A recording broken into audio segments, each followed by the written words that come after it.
this video, I want to look at an example problem which evaluates different sources of work and how we can calculate those and kind of some of the things we have to take into account. So in this problem, there is a swing arm that is pin jointed at a fixed location over here on the left, and there's a few different loads being applied to this swing arm. First, there is a torque load of 50 Newton meters being applied.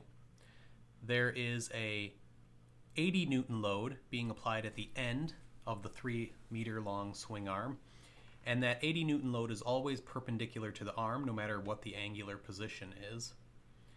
There is a spring attached 1 meter from the end, and the other end of that spring is attached to a fixed slot that allows the upper end of the spring to move back and forth. So practically what that means is that as this swing arm moves or changes in angle theta, the spring is always oriented vertically because the motion of the slot allows it to slide back and forth and keep that vertical motion. The mass of the swing arm itself is 10 kilograms, and there's a few other constants given here, such as the spacing between the slot and the swing arm and the spring constant, or the amount of force necessary to stretch the spring by a certain amount. So what we're looking to calculate then is the total work that is being done on the swing arm as it moves from an angle of 0 degrees to an angle of 90 degrees. So one of the first things we probably need to do is identify sources of work. So basically anything that is acting on the spring arm could be a potential source of work. So for example, we have the force of the spring that is pulling the swing arm or pulling it up as it stretches. We have the 80 Newton force that is being applied at the end of the swing arm. We have the 50 Newton meter torque that's being applied. And finally, one that maybe is a little sneaky and doesn't show up necessarily on our picture is we have the weight of the swing arm. And it is through the weight that the force of gravity, or which is the force of gravity, does work on the system. So gravity itself can do work as well. All right, so basically we can handle each of these 4 possible sources of work individually and start thinking about how they contribute to the overall total net work. So let's start with the moment. We have a moment or a torque. Maybe it'd be better to label this as the torque.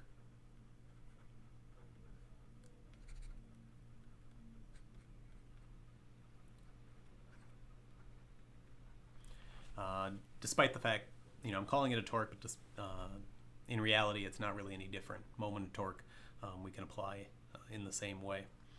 And so we've previously discussed that the work due to a moment is equal to m or t, in this case, delta theta. So it's change in angular position. So as this torque is applied and we have a rotation of the swing arm, we get some change in angular position. Our torque we are given as Newton, 50 Newton meters, and we want to figure out what this change in position is. It's 0 to 90 degrees, right? But we can't really use 90 degrees because it wouldn't work from a unit standpoint. So instead, we will convert that to pi over 2 radians. And then, as a result, we can multiply that out, and we would get 78.5 joules. All right, so we've got one done. Next, how about the applied load of 80 newtons?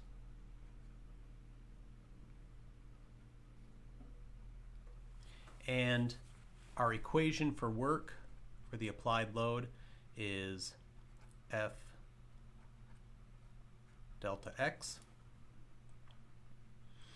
Now, with this one, we have to kind of think about what's happening, right? We have, maybe I'll do a little picture over here. We have the swing arm going between two positions, one where the angle is 0 degrees, and the other where the angle is 90 degrees. The force being applied like this here, and horizontally once we get down there.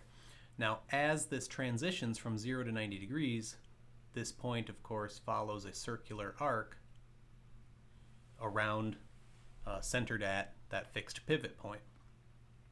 So there's kind of a couple of ways that we could potentially think about this. One would be to convert the problem to a moment problem, in which case, let's go over here and say let's do version 1.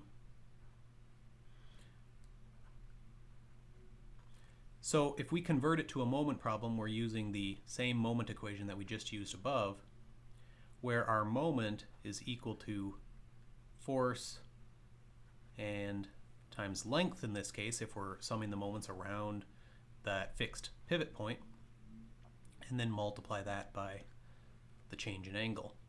So doing this, we'd get 80 newtons times a length of 3 meters multiplied by pi over 2. Another way to think about this is to think about what the distance is over which this force is applied, right? So this force is applied in this direction, and the distance traveled you could think of as the arc length s. So in that case, we could write u equals f times delta s, where delta s is our change in position, or our distance traveled. So we have f, and then we have to remember that position s is, or arc length s is r theta, right? R in this case is L, and theta is the change in angle, right? So it's exactly the same as the first version that we looked at, FL delta theta. So nothing's changed, of course, but the way we're thinking about the problem is slightly different. So in either case, of course, we have the same thing. Calculate this out, we get 377 joules.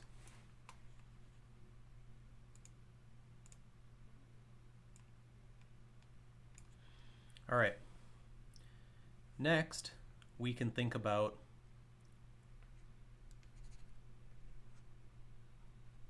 the force of gravity acting through the weight of the swing arm.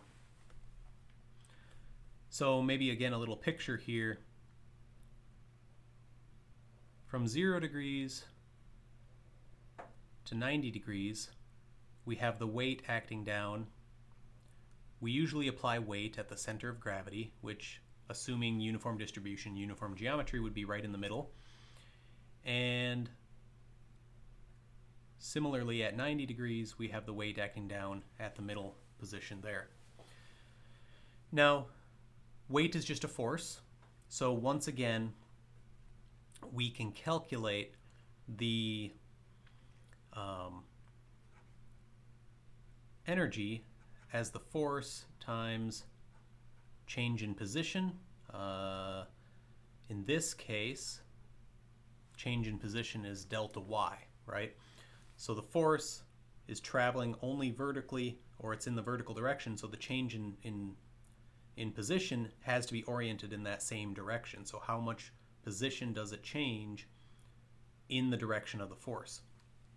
And this is a little different from the applied load problem, because the applied load problem, the force vector changed orientation as we swung through the angle of rotation. The weight, however, always has the same direction. So we need to think about how far it changes position. Well, here, if we call that 0, it moves from there down to the 90-degree position, which, again, being located in the middle, would have a displacement of 1.5 meters, since it's 1/2 the length, or right in the middle of the swing arm. So as a result, that change in position is our overall change in distance. So we can say 10 kilograms times 9.81 for the acceleration of gravity. This is just to give us the weight. And then we will multiply that by the displacement of 1.5 meters. And as a result, we get 147.2 joules.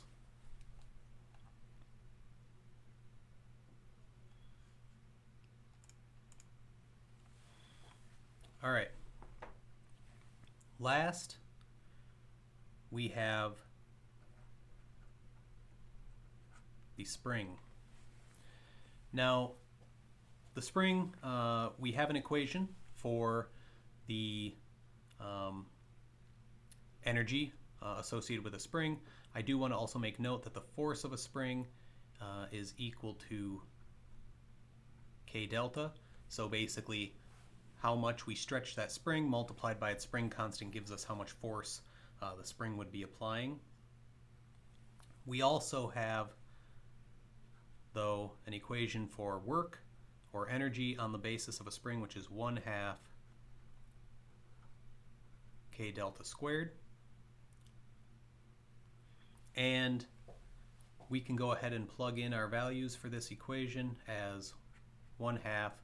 K was given as 30 newtons per meter.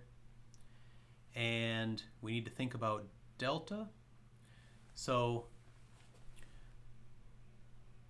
let's figure that out. From position of angle 0 to theta of 90, the spring is attached out here at 1 meter from the end, and then it's positioned down here. Remember that we said that the fixed slot causes the spring force to always be oriented vertically, so it's much like the weight in this case. The difference being that the distance traveled, because the spring is attached in a different location, is now 2 meters rather than 1.5. So our spring is going to stretch 2 meters, and we square delta to get the energy expression. And as a result, we get 60 joules. One thing we've forgotten, though, and that we have to be careful of, is that in terms of our net work being done on the system, the force, the torque, and the weight of gravity, or the weight as applied through gravity, are all causing the swing arm to rotate down or push it down from 0 to 90 degrees. The spring, on the other hand, is fighting against that in this case. So it's actually going the other direction. So from the perspective of the output of our swing arm, we would say that the energy due to the spring is negative. It's subtracting energy and actually storing it in elastic deformation of the spring instead. And therefore, we can calculate our total work as 78.5 plus 377 plus 147.2 minus 60, and we get 542.7 joules. Great, so we've figured out the total amount of work being done to move the swing arm from an orientation of 0 degrees to an orientation of 90 degrees, and realized that the spring is actually subtracting energy, removing it from the system, and actually storing it in the spring itself, right? Springs are energy storage devices when they are deformed. And we get a net energy of 500 and some joules. All right, thank you.